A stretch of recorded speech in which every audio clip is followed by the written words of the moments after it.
Para que los juzgados y tribunales desempeñen efectivamente su labor, es esencial el trabajo de las fuerzas y cuerpos de seguridad, quienes entre sus diversas responsabilidades llevan a cabo funciones de policía judicial. Acceder a la Policía Nacional o a la Guardia Civil implica superar procesos de selección complejos que en ocasiones generan diversas polémicas. ¿Son procesos igualitarios? ¿Se evalúan de manera transparente o existen elementos que podrían llevar a la exclusión de un candidato basándose en criterios inflexibles? ¿Las causas de exclusión médica están siempre justificadas? En este episodio de Fuera de Sala nos proponemos abordar estas preguntas y arrojar luz sobre el proceso de selección en las fuerzas de seguridad. Te has presentado a varios procesos selectivos, tanto en la Policía Nacional como posteriormente en la Guardia Civil. Te los has preparado a consciencia. ¿Cómo son ese tipo de procesos? ¿Cómo se prepara a una persona para afrontarlos? Pues tanto para Policía Nacional como Guardia Civil te tienes que apuntar a una academia. La verdad que no se ve mucha información en la carrera que te digan tienes que hacer esto y esto y esto. Me tuve que buscar un poco, sacarme yo las castañas del fuego. Una vez que terminé y dije quiero ser policía, Policía Nacional es un temario abierto que diariamente hay actualizaciones. Siempre, de cualquier ley. Y más en cuanto hay un nuevo gobierno, siempre sale o alguna nueva ley o se quita alguna ley o cambian una palabra de un artículo y seguramente te acabe entrando en el examen, si no estás atento. ¿Tú consideras que este tipo de procesos selectivos son justos o crees que tienen algo de discriminatorio? A ver, yo siempre, o sea, si te refieres al reconocimiento médico, sí creo que sea discriminatorio, porque yo, por ejemplo, yo no llevo gafas, no es mi problema, pero yo no entiendo que una persona tenga que entrar, o sea, una vez que te presentas, tengas que ser una persona que no lleve gafas y una vez que estás dentro de policía o de guardia civil, como si eres, o sea, como si te quedas casi ciego. O sea, no pasa nada, puedes llevar gafas perfectamente, pero para entrar no debes llevar gafas. O hasta hace 4 días no podía ser celíaco para entrar a Policía Nacional. ¿Y qué tiene que ver ser celíaco con ejercer la profesión de policía? O sea, ¿qué te impide ser celíaco para ejercer de policía? Nada, es una tontería. El tema de la altura también, que fue mi problema. Yo quería ser Policía Nacional, me presenté a la escala ejecutiva, no aprobé y decidí centrarme en la básica porque la escala ejecutiva requiere un sacrificio brutal que a mí la verdad que el primer año bien, ya el segundo año que me pilló en pandemia me costó muchísimo porque encerrarte y estudiar la ejecutiva es muy difícil, o sea, acabas necesitando ayuda psicológica para gestionar todo lo que estás sintiendo, el no poder quedar con nadie y solamente centrarte en estudiar es muy difícil a largo plazo, te acaba cambiando hasta la personalidad. Conozco a muchos opositores que les ha pasado, entonces me centré en la básica y justo cuando entro en la básica, ese año fue cuando dijeron que iban a empezar a medir las pruebas físicas, que es nada más empezar. La primera prueba para entrar a Policía Nacional son las pruebas físicas. Y ese año dijeron que iban también a medir para hacer criba ya desde el principio. ¿Cómo describiría usted el proceso para entrar a un cuerpo como este? Pues nuestro proceso lo definimos como un concurso-oposición, que creo que todo el mundo más o menos puede entender en qué consiste. Es decir, tiene una primera fase de concurso en la que pues puntuamos una serie de méritos y luego posteriormente pues es una fase de oposición en la que los aspirantes tienen que superar una serie de pruebas, ¿no?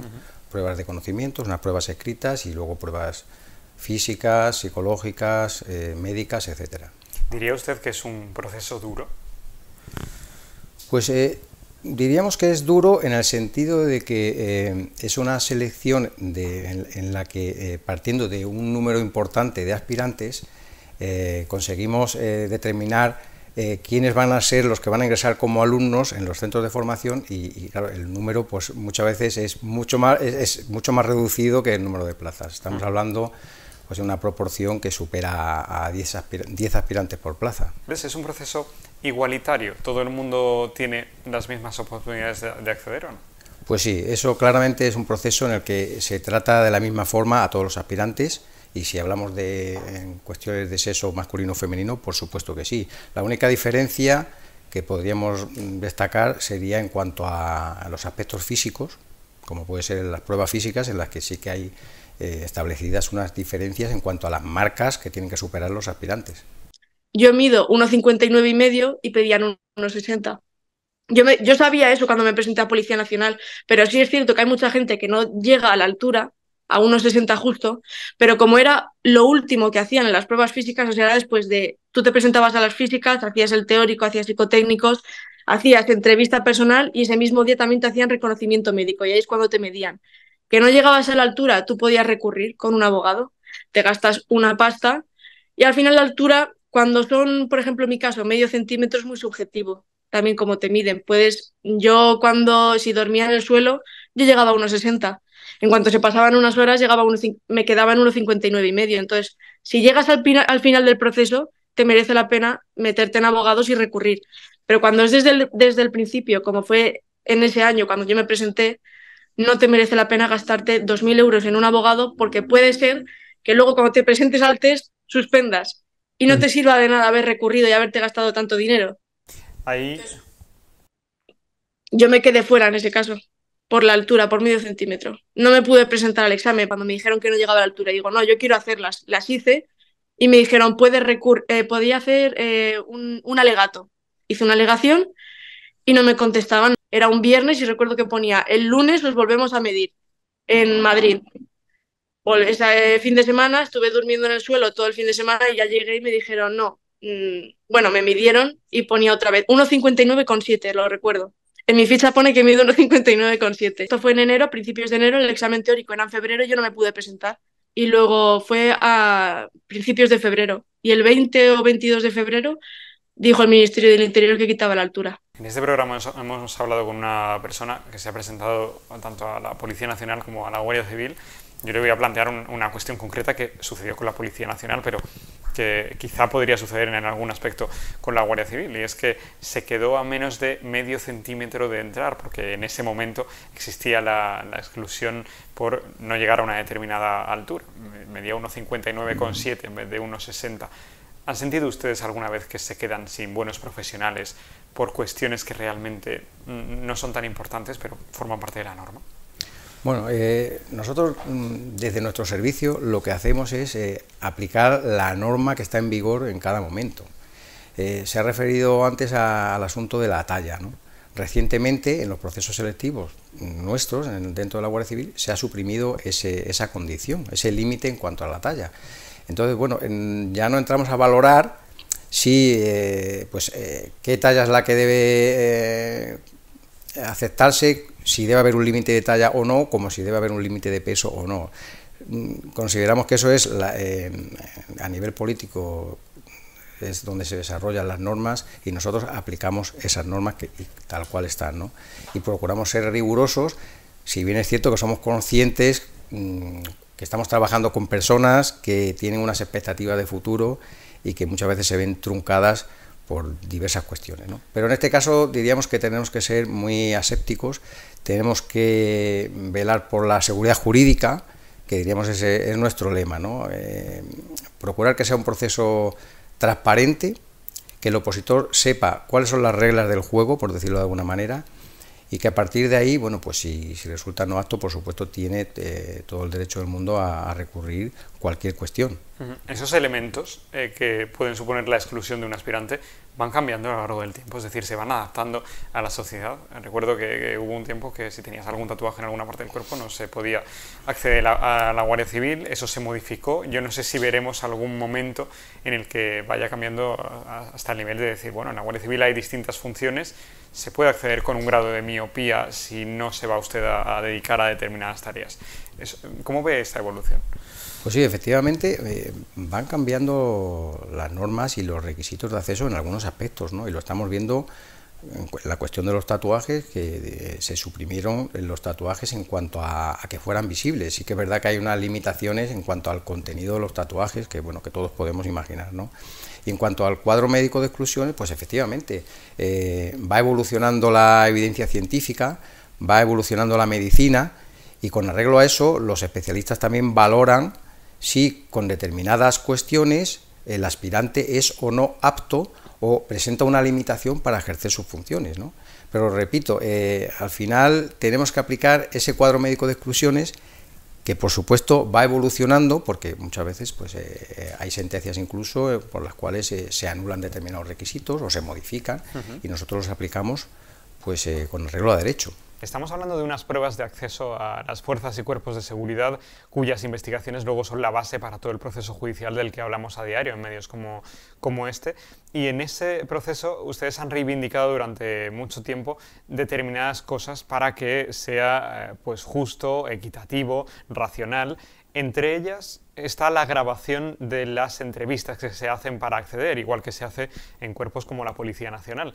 ¿En qué consiste y por qué reclaman esto? Sí, el problema que nos estamos encontrando y que mucha gente acude a nosotros para quejarse es la falta de transparencia en ese tipo de pruebas. Cuando nosotros hacemos un examen escrito o incluso los psicotécnicos, si no estamos de acuerdo con la nota, podemos hacer una reclamación y nosotros tenemos copia de las pruebas que se hicieron para que se valore por otra persona el resultado de la prueba si es correcto.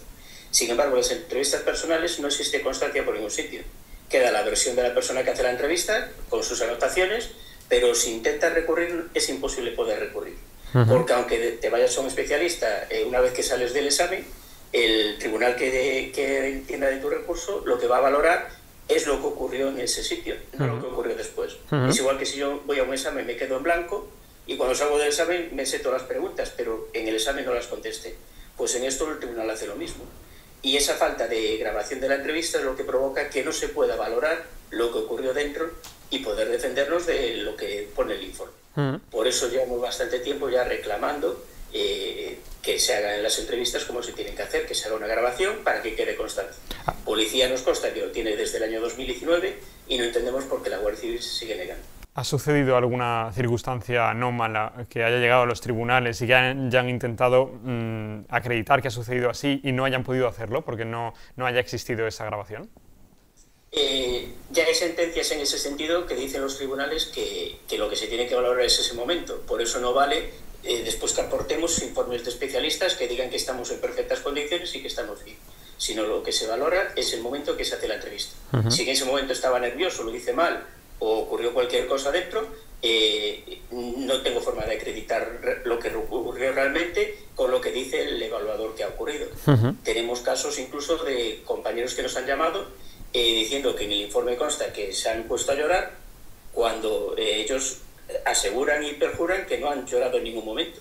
Pero es lo que consta en el informe y no tienen forma de demostrar lo contrario. Hemos hablado con algunos aspirantes que han pasado tanto por la Policía Nacional como por la Guardia Civil, por ambos procesos, y han elogiado el sistema de la Guardia Civil porque nos han dicho es mucho más eficiente, es mucho más rápido, nos tiene mucho menos tiempo, pero eso sí, hay una cuestión que la Policía Nacional tiene y la Guardia Civil no, y no entendemos muy bien por qué no se implanta, que es la grabación de la entrevista que mantiene el candidato y que forma parte de ese proceso. ¿Por qué no graban esa entrevista? Bueno, es un tema que efectivamente pues se ha suscitado en diferentes ocasiones, ¿no? Sabemos que en el Cuerpo Nacional de Policía y en otros cuerpos pues pueden grabar la entrevista o las están grabando.